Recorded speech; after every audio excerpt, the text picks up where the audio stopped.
Hello.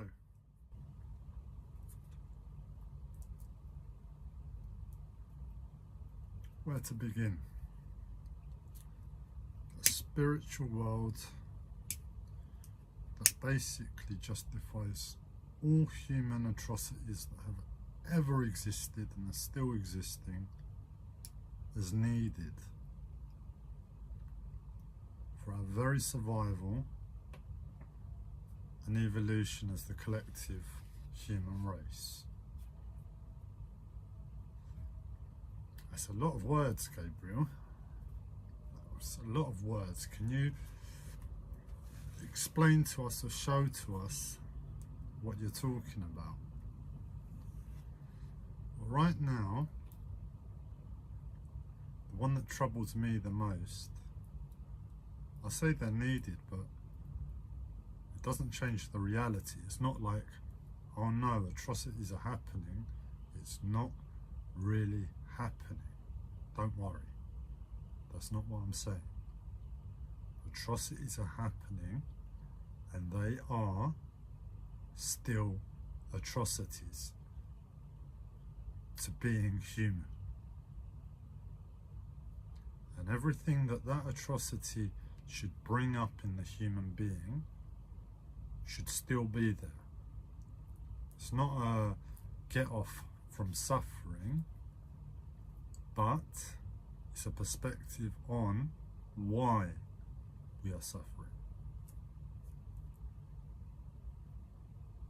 We have atrocities that have happened, many that have happened in the aeons the human race has been around. At present, the one that troubles me the most is Israel and Palestine. Just as an injustice, a continued injustice towards one set of people over time, and just not stopping, and just nobody helping, and the people suffering more because it's a very sensitive subject.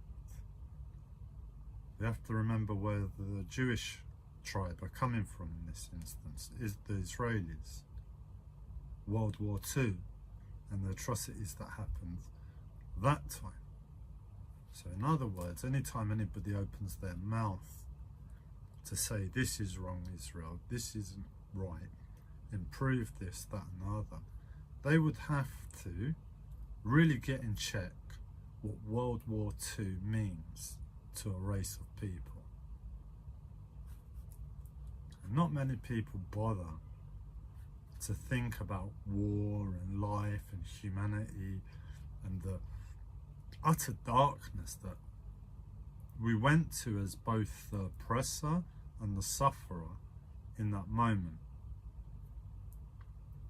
And what should be allowed thereafter? What is right to remedy and heal us as a collective? Both the tribe that have suffered, they need healing for their suffering, and the tribe that have inflicted the action because their mind sees it as just within this collective world, they need healing too.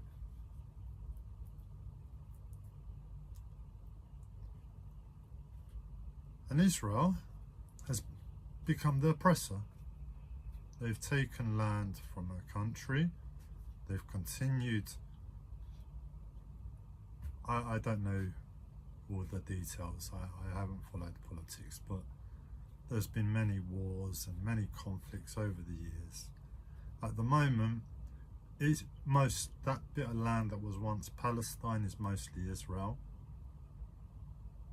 with Palestine having been separated into two, and now one half of it really looking like it's being invaded on the down low. For all intensive purposes, if you wanted to invade a country and be systematic about it, it would look very much like that, I imagine. And I'm getting to how all of this is justified, but I'm really painting a picture of what we're saying we're having to justify. And I'm not going to be able to get out all the details today of how it's justified, why it's justified. But it's to say it is, on some spiritual level, blame spirituality basically.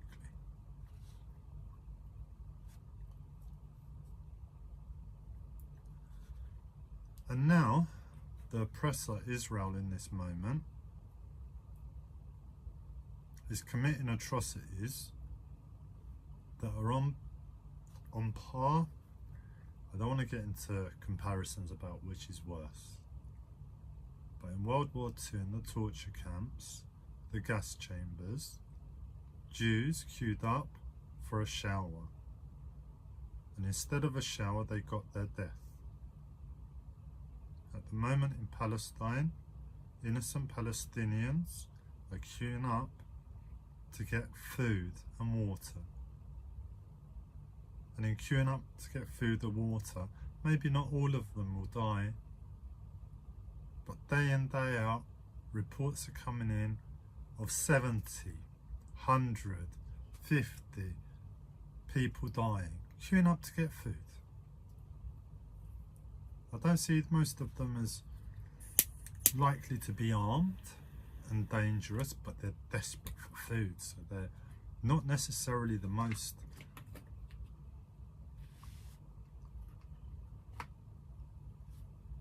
approachable of people.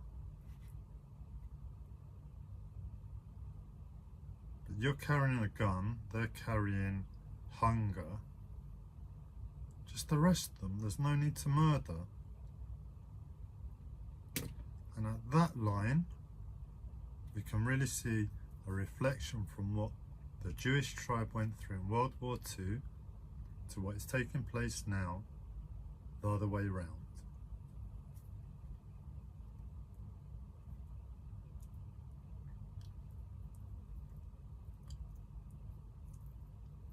As a collective species, we've got to clean ourselves up. And spirituality is the thing that is responsible for all of this. It's a hard spiritual tone. In spirituality, it's all airy-fairy from this perspective, isn't it? We deal with war in this world. We deal with killing, injustices. Where's spirituality? Oh, it's woo-woo and it's in its head. Spirituality's up in the sky. They're talking about spiritual powers, telekinesis, not needing food to sustain themselves. They're doing meditation and all these exercises to improve their health. They get round in circles and sing songs, and it's all about love. How on earth can that ever understand this? Go away, spirituality, you don't know what you're talking about.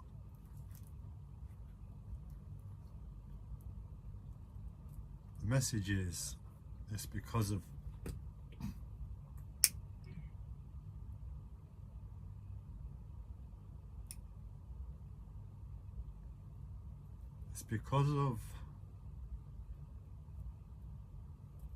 everything that spiritual picture contains, what that spiritual picture means. And it's not that spiritual picture. What spiritual picture? We're talking about a world that knows its own spirituality and is free to live within that, without the necessity of war, without the necessity of injustice and all the stupid things we do every day when we hold this vessel of a human body that is spiritual, and everything that it has as a potential as a result of being spiritual. We're talking about flying, we're talking about teleportation, time travel, space travel. All of those things are the spiritual picture. in a bit of simplicity, it's like we got together and realised that this is spirituality, this is where we're at. Yet within us we have a mass potential of darkness and pain as a result of the polarizations of love. Where can love take a single life away from that spiritual picture? And it all gets darker. If we're living as a collective species in spirituality, and it's, I don't want to say it's all light, but basically compared to war, it's a lot lighter, it's a lot nicer, it's a lot cleaner, a lot more sane, a lot more practical, something that resembles life a lot more. But within that, and within what it means to be a human alive, within the dynamics of the universe, it would be all downhill from there, basically. We can imagine the best picture possible. How long can we hold this energy as a collective species before it goes down the toilet and it starts to get worse? So what we've done, in simplicity, one way to describe it, is to clear up all the mess within us as a collective, so that we can go back to that, remembering all of this mess, all of the darkness, all of the pain that we've gone through. So this holds true, and we're not polarized anymore because it's in our collective memory. It's an experience that we know we do not need to make the same mistake for again. Whereas if we'd never have gone through this and we're all living as a collective conscious race, we've got questions about the darkness. It's always going to go to darkness from something that is perfect.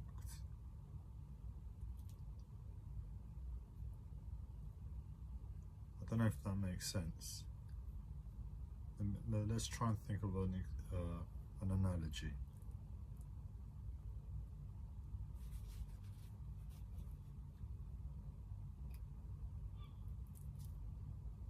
No, the brain's not able to think, so I'll say it again. If we go to the perfection first of what we have as a potential for us as a collective race, not having gone through this darkness. This darkness, on some level, is always there as the future. It's an immense amount of work to keep that perfection as perfection when we're always fighting the inevitable darkness and mess and pain.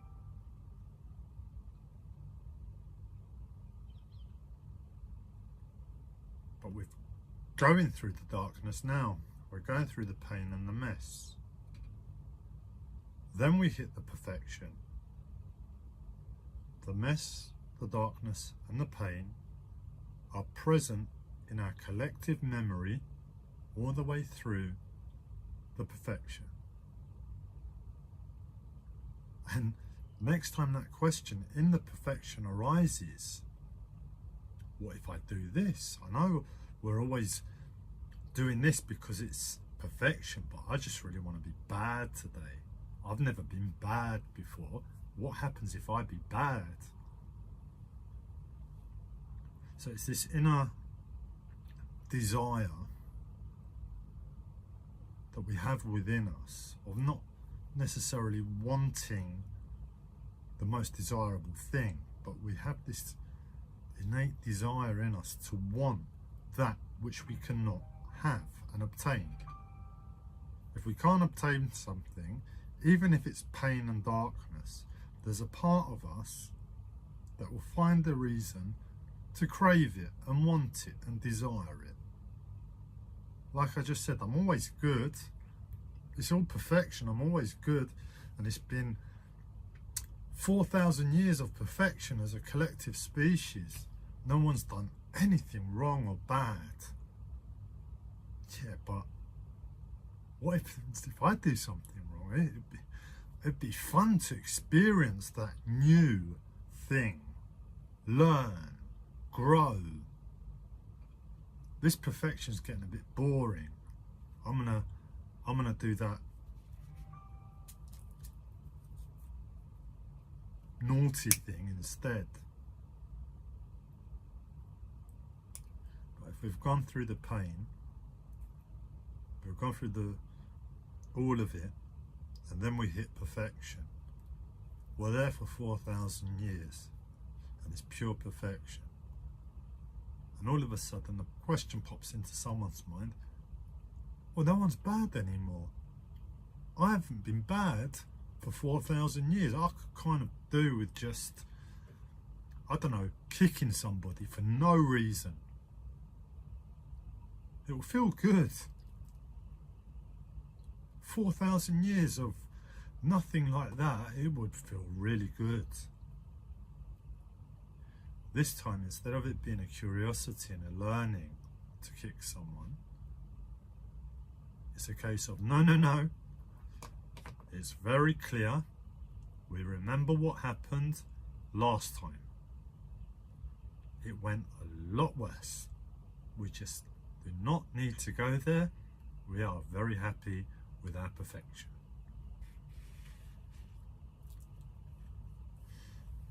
And it's clearing up a few more things at the same time.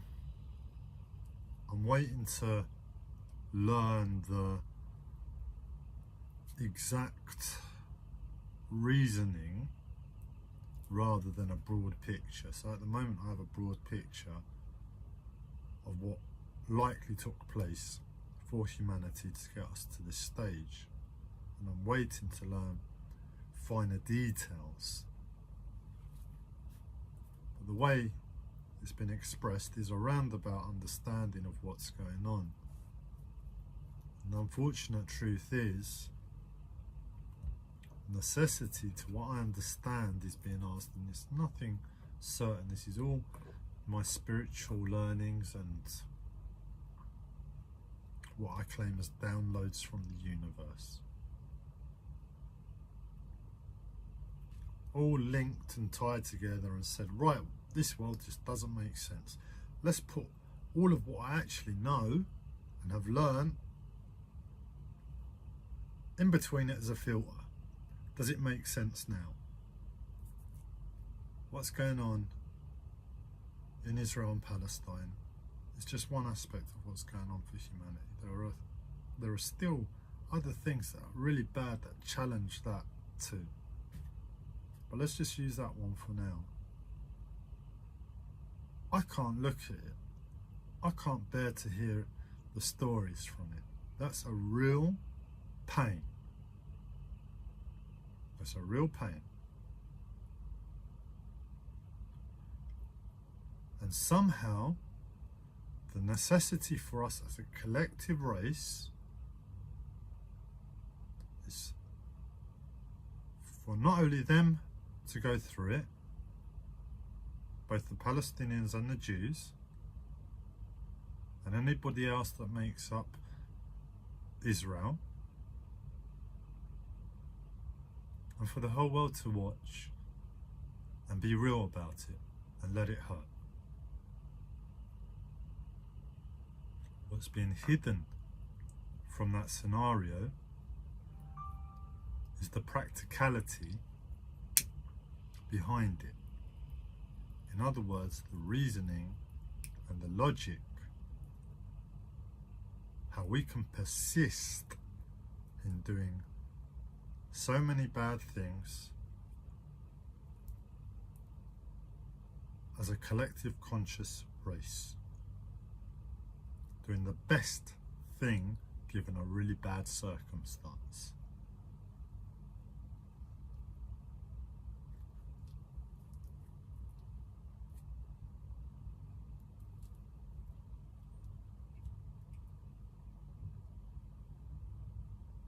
And it's all hidden in spirituality.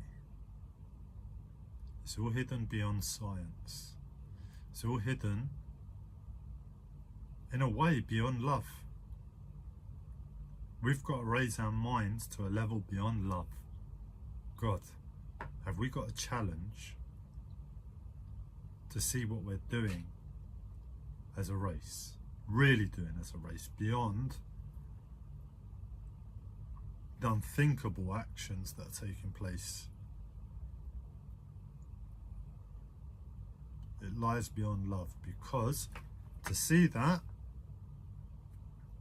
taking place, love says nothing is worth this. Just stop. In my head, love says that. An individual love. But we've got together as a collective this time. And we said as a collective, we're going to go real hard with this. We're going to man up, and as a collective, we're going to walk through atrocity after atrocity after atrocity until we get the job done. That's how hard spirituality is. People think war is serious. They haven't got a clue. War is an aspect of spirituality. So if we're serious in this world, we're spiritual. Otherwise, go ahead. Make heads and tails of that and find ourselves as human beings without spirituality. And I'm sorry, you're going to have to cut out love from the picture too, because that says a loveless world.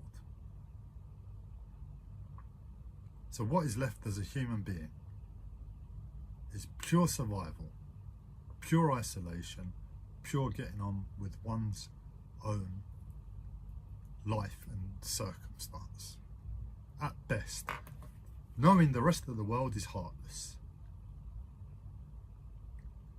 Knowing that nothing I can do can really stop a war that's been going on for 100 years.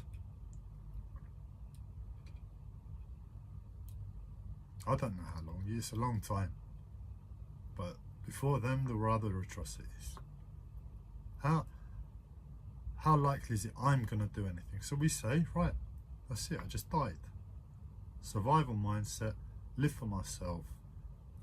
If I'm lucky, I get a family there to enjoy and pass on my wisdom in this world too.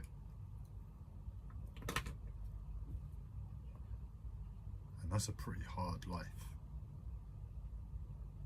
If you've looked at that and you've really said, I really want love, and you kill the love in yourself looking at it, that's a hard task.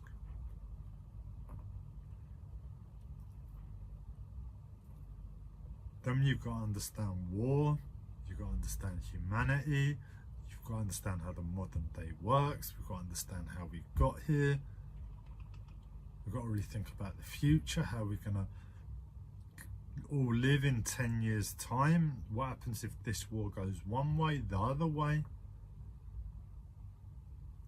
So it's a pretty hard standing to put that in a box and be left with any life as a human being.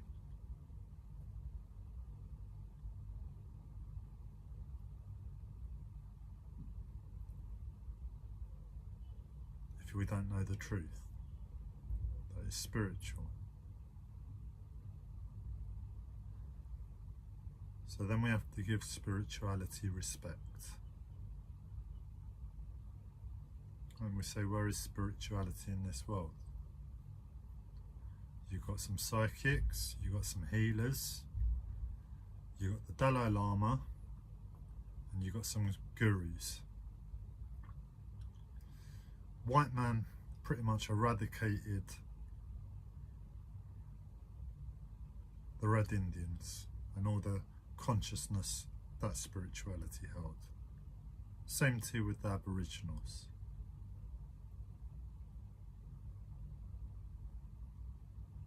African spirituality, it's a million miles away to find in this world. It's there, it's in the tribes, and to get there, we have to go through the mess that Africa is as a result of the collective situation. So it's a million miles away, African spirituality. We've got certain aspects from China and Japan, Zen, Confucianism, Taoism. This is just what I know of spirituality.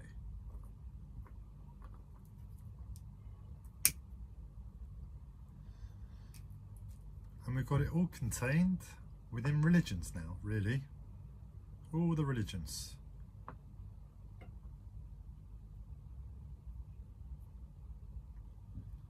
So the perspective is, it's bigger than religion. Spirituality contains all the religions as practical pursuits within this picture for all of us. It's not about this religion being better than this religion, etc., etc. It's a case of we're all at work together as spiritual beings. What am I going to do in this life to contribute to that picture? Okay, I support Christianity in this life. Next life I might support Islam. Thereafter Hinduism. Possibly after that I might go tribal, indigenous, wild. I come back and then I'm atheist.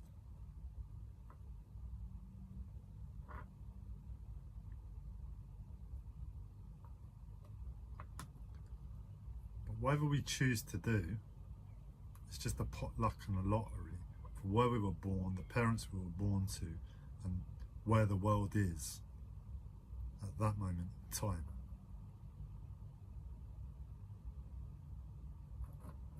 There is no real luck.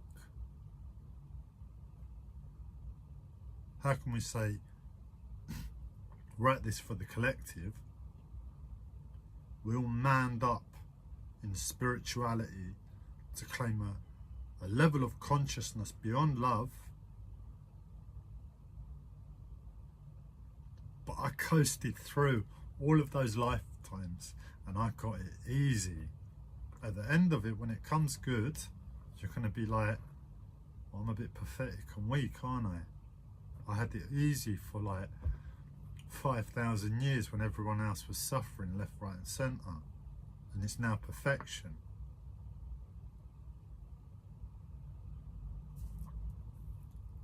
The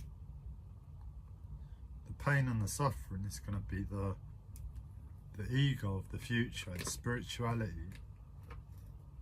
One is hard to suffer in consciousness. That is the new sexy. When all this is said and done, this picture wraps up and it makes sense again for every human being on the planet. All of a sudden, the clothes we wear, the way we speak, the things we do in this world,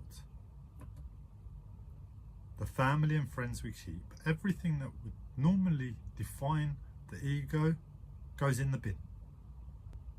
And the new ego is, how hard were you spiritually?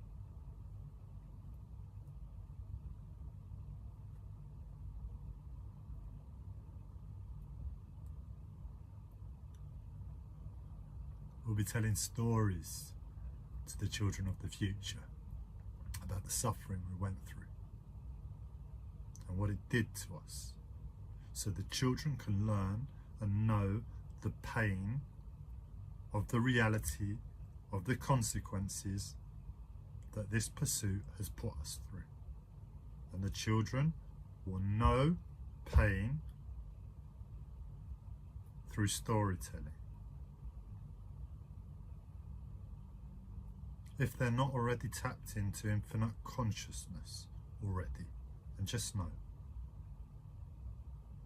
And instead, the children will come up to those that have gone through this time and suffered and got bags under their eyes because they're spiritually hard. And the children will sit there as pure beings of light, having never suffered, saying, everything's okay. This is why you've done it, so I don't have to suffer.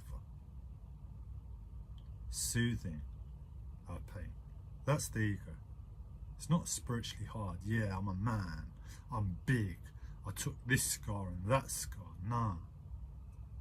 It's for the future.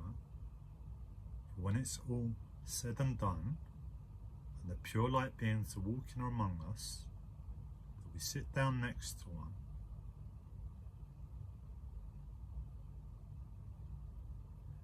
and there's this weird thing where our pain from our life and our past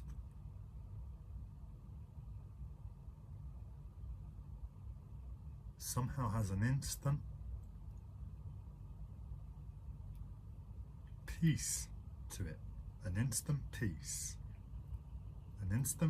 to all the hardship. That's the new ego.